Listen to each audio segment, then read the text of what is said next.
In the spotlight tonight is Peter Wright from Polegate, a technician whose specialist subject is the age of the Welsh princes. Gwyneth Wellham from Market Raisin, a retired teacher, and her subject is Elizabeth Fry. Tony Ruscombe-Poole from Leatherhead is a licensed debt manager. His specialist subject, the Swallows and Amazons novels. And Chris Tunner from Cheadle-Hulme, a retired local government officer whose subject is orchestral film scores.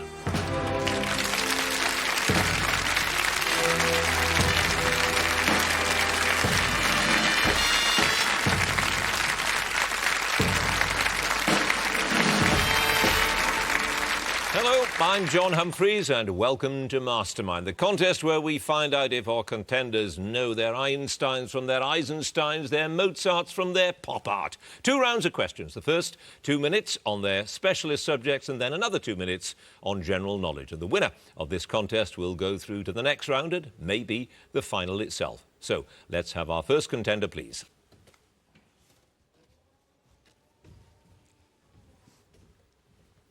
And your name is? Peter Wright. Your occupation? Sterile Services Technician. And your chosen subject? The age of the Welsh princes from 800 to 1283. The Welsh princes in 2 minutes, starting now. In which town, seat of Rhys ap Gruffydd, was the first recognised Eisteddfod held in 1176? Cardigan. Correct. Which Welsh leader achieved a famed victory over the Vikings in 856? Roger Fowler. Roger Mawr, yes. Who adopted the title Prince of Wales in 1258 following military successes of the previous 2 years? Llewellyn ap Gruffydd. Correct. What name was given to the enlarged kingdom of Central and South West Wales ruled by Hywel Dda after he took possession of Dyfed? Deheubarth. Yes. Which prince who died in 1137 is the subject of the only near-contemporary surviving biography of a Welsh ruler? Griffith ap Cynan. Yes. Who became the ruler of Deheubarth following the Battle of Mynydde Carn in 1081? Rhys ap Tudor. Correct. The mint in which English city made the only surviving silver penny of Hywel Dda? Chester. Yes. Geoffrey of Monmouth became bishop of which diocese in 1152? St Asaph. Yes. Who emphasised his position in Wales in 1234 by adopting the titles Prince of Aberfraw and Lord of Snowdonia? Llewellyn Dda. Yes, Llewellyn the Great. To which abbey did Llewellyn ap Iorwerth call his lords in 1238 to swear allegiance to his son Dafydd? Strata Florida. Yes. What title did Henry II bestow on Rhys ap Gruffydd when they met in 1172? Chestergar of South Wales. Yes. On which town, headquarters of Gruffydd ap Llywelyn, did Earl Harold launch a surprise attack in 1062? Rhuddlan. Rhuddlan, yes. According to one version of events, which daughter of Rhys ap Tudor and wife of Gerald of Windsor was abducted by Owen ap Carugan in 1109? Nest. Yes. Which Welsh archdeacon accompanied Archbishop Baldwin on a tour of the country in 1188 to recruit support for the Third Crusade? Gerald of Wales. Yes, Gerald Cambrensis. What was the name of the illegitimate daughter of King John who married Llewellyn ap Iorwerth in 1205? Joan or Joanna. Yes. By what nickname was Richard de Clare, the Earl of Pembroke, usually known? Strongbow. He was. What was the name? I've started, so I shall finish. What was the name of the widow of Gruffydd ap Llywelyn who married Harold II? Edith Swanwick. Iadgith Swanwick. Yes, that is correct. No passes. Peter Wright, you scored 17 points. Thank you.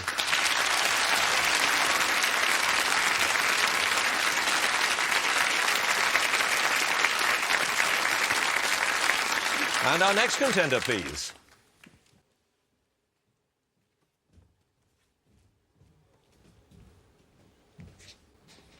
And your name is? Gwyneth Wellham, Your occupation?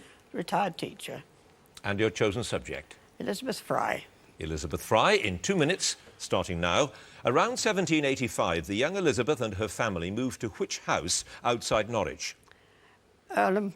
Yes. What was the full name of Fry's brother-in-law with whom she campaigned on prison reform and the abolition of slavery? Fowl Buxton. Yes. Which French-American Quaker wrote to Fry to alert her to the state of affairs in Newgate Prison? Stephen Grellet. Yes. In which lane in Norwich was the Friends meeting house that Fry and her siblings regularly attended? Goats Lane. Correct. What did her future husband Joseph Fry leave for Elizabeth to pick up as a sign that she accepted his proposal of marriage? A gold watch. Yes. In February 1798, Fry was profoundly affected by the preaching of which American Quaker visiting Norwich? William Savoury. Yes. Who predicted that Elizabeth would be a light to the blind, speech to the dumb and feet to the lame? Deborah Darby. Correct. Which prisoner was chosen by fellow inmates at Newgate to act as schoolmistress in the school started there by Fry? Mary Connor. Correct. Harriet Skelton, whom Fry vainly tried to save from execution, had been convicted of which crime? Forgery. Yes. What was the name of the house in Upton Lane to which Joseph and Elizabeth Fry moved in 1829? The Cedars. Correct. In 1840, Fry visited which German town near Düsseldorf, whose pastor, Theodor Fliedner, had been inspired by her work? Pass. Which convict ship at Deptford did Fry visit in the summer of 1818 to help improve conditions for women being transported to Australia? Maria. Correct. With which of her brothers did Fry visit many jails around Britain, later publishing their findings? Joseph. Yes. Following a trip to Brighton, Fry arranged a library scheme for members of which occupation to counteract boredom and solitude? Coast Guards. Yes. Which Anglican clergyman alerted Fry to the ill treatment of transported prisoners in Australia? William no. Pass. In 1823, who painted the now well-known portrait of Fry that's currently housed at the National Portrait Gallery? Leslie. Yes. By what... Started, so I shall finish. By what religious name were Fry's nurses formerly known? I don't know. Well, I shall tell you. I'll take that as a pass. Protestant Sisters of Charity. Your other passes, it was the Reverend Samuel Marsden, who alerted Fry to the ill treatment of those prisoners, and the German town that Fry visited in 1840 was Kaiserwerth. Yes. 3 passes. Gwyneth Wellham, you have 14 points. Yep.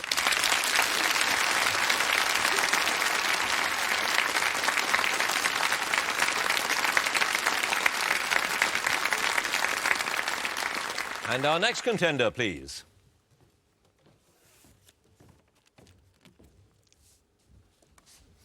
And your name is? Tony Ruscombe-Poole. Your occupation? I'm a licensed debt manager. And your chosen subject? The Swallows and Amazons novels of Arthur Ransom. Swallows and Amazons in 2 minutes, starting now. In the first book, Swallows and Amazons, what is the name of the farm where the Walker family are on holiday? Holly Howe. Correct. Which of the books introduced the 2 Ds, Dick and Dorothy Callum? Winter Holiday. Correct. And We Didn't Mean to Go to Sea, into which Dutch port does the pilot bring the Goblin after her journey across the sea? Flushing. Correct. In The Big Six, with what name does the writer of the letter to the newspaper complaining about boats being set adrift on the Broads sign himself? Pass. In Peter Duck, on which sandbank does Peter say that Bill, the red-haired boy, was born? The Dogger Bank. Yes. In Pigeon Post, what does Titty feed to Sappho, which Nancy tells her you should never give a pigeon before a flight? Hemp. Yes. What is the name of the Blackett girl's great-aunt who features in The Picts and the Martyrs? Maria Turner. Correct. In Swallowdale, which poem does Uncle Jim suggest that Peggy and Nancy should learn, even though they already know it? Casabianca. Correct. Which country's flag does Captain Flint fly from his houseboat during the Battle of Houseboat Bay? Thailand. Yes, or Siam. In Coot Club, what feature do the children and Admiral Barrable add to the titmouse to disguise her, as well as painting out her name? Some rope running around the gunnels. Yes, a fender. Yeah. Where does Captain Flint hide his semaphore SOS message in Missy Lee?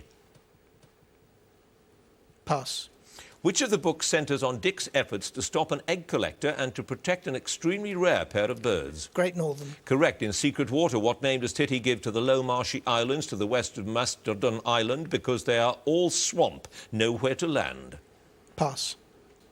What type of coin is in the box with the message that Roger finds in the cairn on Kanchenjunga in Swallowdale? A farthing. Yes. In The Picts and the Martyrs, what message does Nancy leave for Dick and Dorothea in the grass that she is mowing? No go. Yes. In Pigeon Post, what name do the children give to Timothy when they think that he's a rival gold prospector? Squashy Hat. Correct. What natural phenomenon destroys Black Jake's ship? The Viper in Peter Duck. Waterspout. Waterspout it was. 3 passes. Mango Islands was that swampy bit. And Captain Flint hid the semaphore message in a sack of birdseed. And indignant was how the writer of the letter to the newspaper signed himself. 3 passes. Tony Ruscombe-Poole, you have 14 points. Thank you.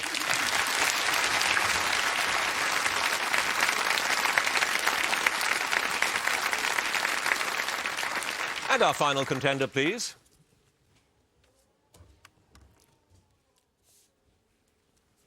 And your name is? Chris Tunner, Your occupation? retired local government officer. And your chosen subject? Orchestral film scores, 1933 to 1980. Orchestral film scores in 2 minutes starting now. Which 1951 Elia Kazan film with music by Alex North was one of the first dramatic films to have a jazz-based score? Streetcar Named Desire. Correct. Material from which of Vaughan Williams' film scores was later used to create his Seventh Symphony? Symphonia Antarctica. Scott of the Antarctic. Scott of the Antarctic. Yes. Who composed the theme for Laura, Otto Preminger's film noir of 1944? David Raksin. Yes. Which composer was signed by MGM in 1938 to create many of its scores for cartoons, including the Tom and Jerry series? Carl Stalling. Scott Bradley. In which of Alfred Hitchcock's films did Miklos Rozsa first make extended use of the theremin? Spellbound. Correct. Max Steiner worked which marching tune, an authentic favourite of General Custer, into his score for Raoul Walsh's They Died With Their Boots On? Gary Owen. Correct. What was the name of the cantata that Arthur Benjamin wrote for the original version of The Man Who Knew Too Much and which was retained by Herman in the remake? Pass. From which of his film scores did Franz Waxman extract a concert work for Jascha Heifetz? Crime Streets. Humoresque. Which composer wrote some unused music for the Commando Strike at Dawn but then turned it into a concert work entitled Four Norwegian Moods? Pass. Who composed the fanfare that introduced films by 20th Century Fox? Alfred Newman. Correct. In which score did Dmitri Tiomkin use his own song, The Green Leaves of Summer, as a principal theme? The Alamo. Correct. Which musical director of London films persuaded British composers such as Arthur Bliss and Ralph Vaughan Williams to write 4 films? Neil Matheson. Yes. For which film did Roja make a study of the medieval collection Cantigas de Santa Maria? El Cid. Yes. Which of Hugo Friedhofer's scores was written for a film about 3 World War II veterans and has been compared to Wagner's music dramas for its use of leitmotif? The Best Years of Our Lives. Correct. Jerome Morose composed the main theme for which 1958 Western starring Gregory Peck? The Big Country. The Big Country it was. You had 2 passes there. Stravinsky wrote some music for the Commando Strike at Dawn, and Storm Clouds was the name of that cantata by Arthur Benjamin. 2 passes. Chris Tunner, 11 points.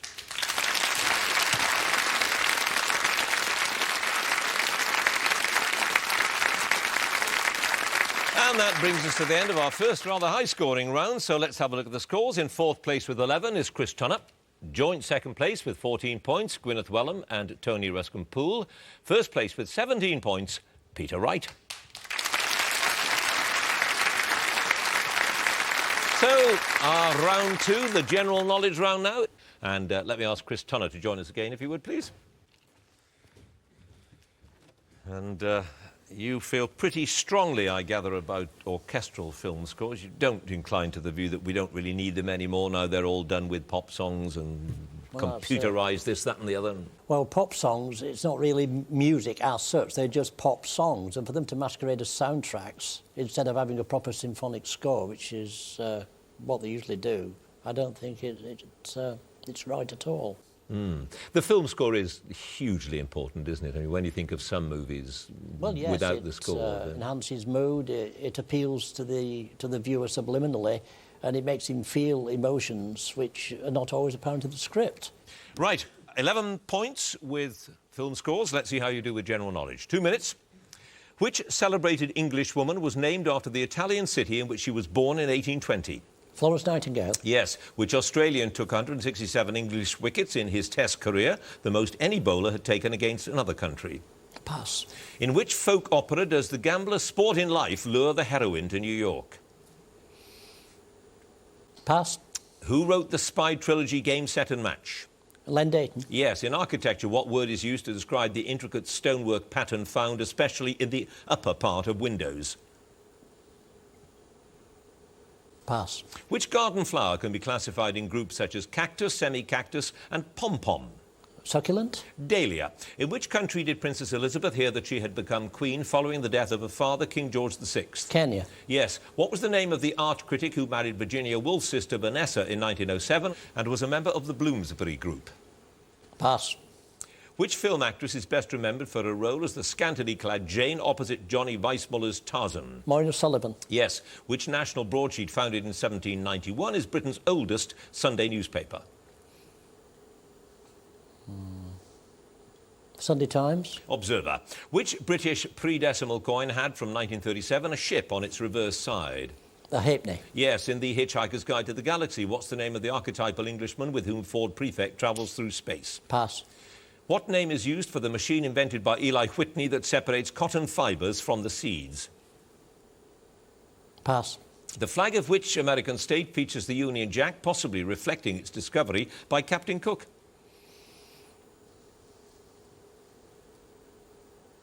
Virginia. Hawaii. Which pop star fought the first of his many by-elections at Stratford-on-Avon in 1963? Pass. What name is given to the route in South Africa extending along the Indian Ocean coast roughly from west of Mossel Bay to beyond the mouth of the Storms River in the east? The Garden Route. The Garden Route is correct. You had 7 passes altogether. Screaming Lord Such was the man who fought that by-election. It's the cotton gin we were looking for. Arthur Dent was the archetypal Englishman in Hitchhiker's Guide to the Galaxy.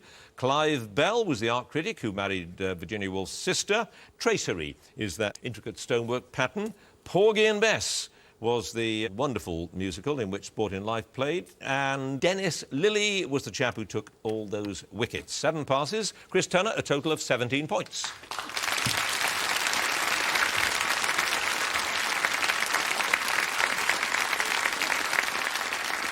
And now Gwyneth Wellham, please.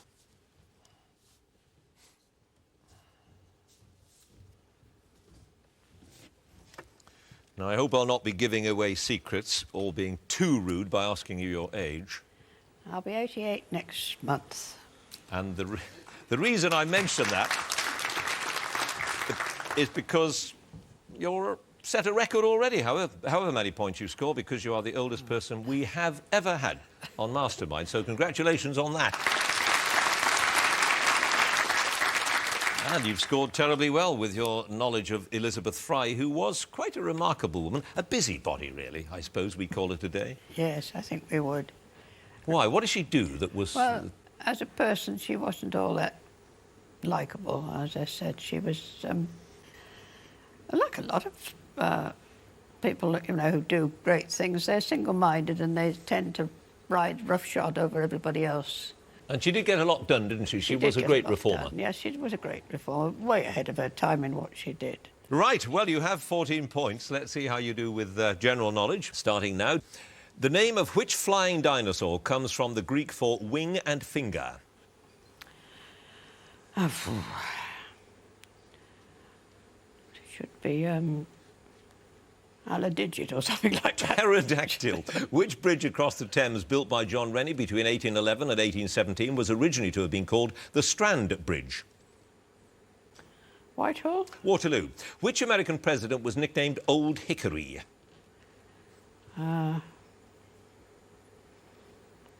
Hoover? Jackson. Graham Greene's novel The Power and the Glory is set in which country?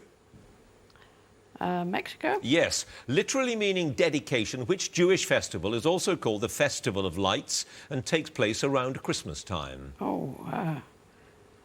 Hanukkah.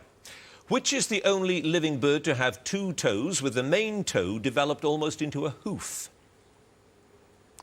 Pass. Which former English county gives its name to a type of long, unlinked sausage? Cumberland? Yes. Which fencing sword, the first to be used in international competition by both men and women, has no cutting edge and comes in 2 forms, the French and the Italian? Épée? Foil. What are sometimes known as the Devil's Picture Book or the Devil's Bible? Playing cards? Yes. Who composed the Brandenburg Concertos in 1721? Bach? Which Bach? Johann Sebastian? Yes. Brougham, Victoria and Phaeton were all types of what form of transport? Carriages. Horse carriages. Horse-drawn carriages, yes. An octophile is a lover and collector of which sort of toy? Teddy bears. Yes. Which independent state, formerly administered by New Zealand, removed the prefix Western from its official name in 1997? Independent state. Somali? Samoa. What was Queen Victoria's first Christian name? Alexandrina. Yes, it was indeed. You had 1 pass, and that bird with 2 toes and a sort of hoof is an ostrich. Oh. Just the 1 pass, Gwyneth Wellham, you have 21 points.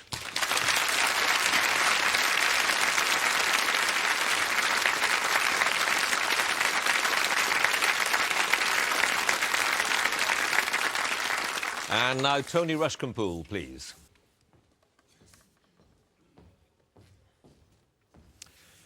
Swallows and Amazons, the Yes. age of innocence, I suppose. Very much so. Probably my favourite book, Secret Water. I was reading that again before the show, and it struck me. The theme of the book is a group of children who are taken by their parents to an island in an estuary on the Essex coast and left there to fend for themselves for a week or so. These days, if that had happened, I think the local council would have been called in. That's for sure. There's a sense of adventure, I think, that Arthur Ransom had, which relatively few people these days have, unfortunately. The one exception to that recently, though, of course, is Ellen MacArthur, because she admits to being very much inspired by the Swallows and Amazons novels, and look what she's done. Yes, indeed. Right. 14 points with Swallows and Amazons. Let's see how you do Right. with general knowledge. 2 minutes. Which American singer played the Al Jolson role in the 1980 remake of The Jazz Singer? Neil Diamond. Yes, A Midsummer Night's Dream is set in and near which city? Verona. Athens. The Blue Ribbon is the name sometimes given to which British order of chivalry? The Garter. Yes. Which of the apostles was renamed by Christ because he would be the rock-like foundation on which the church would be built? Peter. Yes. Which American television series features the adventures of the Ingalls family? Pass. In 2004, 3 of the 4 women's Grand Slam singles tennis titles went to players from which country? Russia. Yes. Which war was ended by the peace treaty of Vereeniging in 1902? The Boer War. Yes. Which British colony in the South Atlantic has Jamestown as its capital? Guyana. St Helena. Which disease that was widespread in Britain up to Victorian times was known as ague in Elizabethan times? Pass. The 1956 film Hollywood or Bust was the last film to feature which comedy duo? Laurel and Hardy. Dean Martin and Jerry Lewis. What name is given to a shoemaker's model of the human foot on which boots and shoes are made and repaired? Last. Yes. From which fruit is the syrup cassis made? Cherries. Black currant. The Sidlaw Hills lie to the north and west of which Scottish city? Dundee. Yes, the Snellen chart, developed in the mid-19th century by Herman Snellen of Utrecht, is still used to test the efficiency of which part of the body? Pass. Who in 1960 became the world's first elected woman prime minister? Mrs. Bandaranaike. Yes, in Greek mythology, who was the abductor of Helen of Troy? Paris. Yes. Which American architect's so-called prairie style became the basis of 20th century residential design in the USA? Pass. Which French word is used for a gemstone, especially a diamond, which is set by itself? Pass. Nearly got to another question, but didn't quite. Let's give you your passes. Solitaire is the French word used for a gemstone set by itself. Frank Lloyd Wright was the architect. The Snellen chart tests eyes. Malaria was known as ague. Yeah. And Little House on the Prairie was that American television series with the Ingalls family in it. 5 passes. Tony Rushcompool, you have 23 points.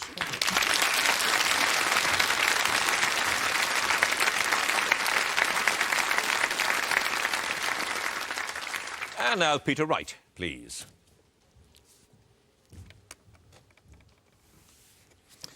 Now, are you a Welshman? No, I'm afraid not. So therefore, why your interest in places with unpronounceable to most people's names, apart from anything else, people with unpronounceable names? I went to Wales on holiday quite a lot when I was a child, and I still have family there, and I went to university there, so I've picked up bits and pieces over the years, and eventually you want to learn how they all fit together. So. You need to tell us, I think, probably why the Welsh princes in that period are of such interest. It's the period when they're resisting conquest from England. Yes, so they tried to resist the English, but they didn't fight as one. That was the problem. There wasn't a prince, really. Yes, Wales has always been a nation without a state for most of the time. Exactly, so the country was never really fought as one against the English. No, of course, if we had, we'd have beaten them. Well, obviously. Giraldus Cambrensis said that if the Welsh would be inseparable, they would be insuperable, but they never were. It was always too easy for the English to play one ruler off against the other. Right. 17 points. You're in the lead at the end of the first round. You now have to beat a score of 23 points. So let's see if you can do it with your general knowledge. 2 minutes. Which chess piece, the lowest in rank, takes its name from the Old French for foot soldier? A pawn. Yes. Which Wimbledon tennis champion was born in Stockport in 1909, the son of a Labour Member of Parliament? Fred Perry. Yes. The former British colony of Northern Rhodesia adopted what name when it gained independence in 1964? Zimbabwe. Zambia. Which actors' television roles include Fancy Smith in Z-Cars, the Emperor Augustus and Long John Silver? Pass. What name was usually given to steam locomotives with the wheel arrangement 442? Pacific. Atlantic class. Which king was born in Dunfermline Palace, 12 miles from Edinburgh, on the 19th of November 1600? James the First and Sixth. Charles I. In the UK, how many years of marriage are celebrated by a crystal wedding anniversary? Pass. What was the name of Odysseus' wife who unravelled by night what she wove by day?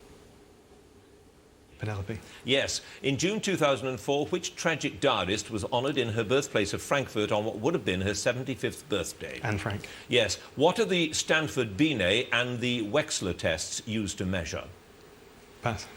Including Rod Stewart on vocals, Ron Wood on guitar and Ronnie Lane on bass, which group had their first top 10 hit single in the early 1970s with Stay With Me?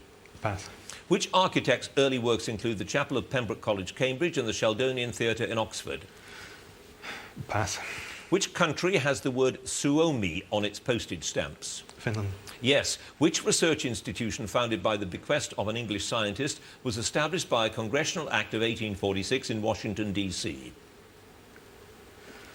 The Smithsonian. Yes. The jazz classic Mood Indigo is particularly associated with whose orchestra? Count Basie. Duke Ellington. Who resigned as president of the Board of Trade in April 1951 in protest over Hugh Gaitskell's budget? Aneurin Bevan. Harold Wilson. Who wrote the novel The French Lieutenant's Woman? Pass. What specific... And I did start, so I shall finish. What specific name is given to a small bouquet of flowers worn at the waist or bosom of an evening gown? A corsage. A corsage is right. You had 6 passes. John Fowles wrote French Lieutenant's Woman. Christopher Wren was the architect. The Faces was the name of that pop group. Stanford Binet and the Wechsler test measure IQ. 15 years is the crystal wedding anniversary, and Brian Blessed was the actor who played in Z-Cars and all the rest of it. You just made it. 24 points.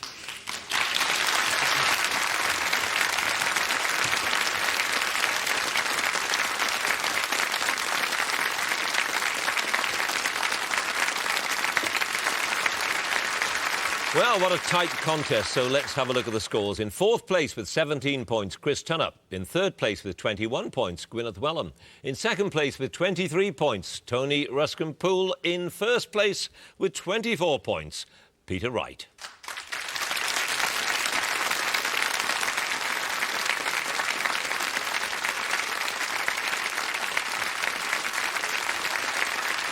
Which means that Peter Wright goes through to the next round. Congratulations to him. Please join us next time for more Masterminds. Thank you for watching. Goodbye.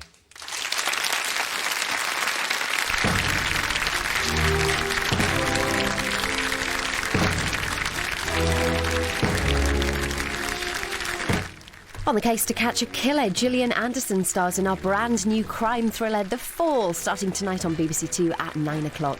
On the way next, though, there's a twist in the bread-making challenge for the Great British Bake Off.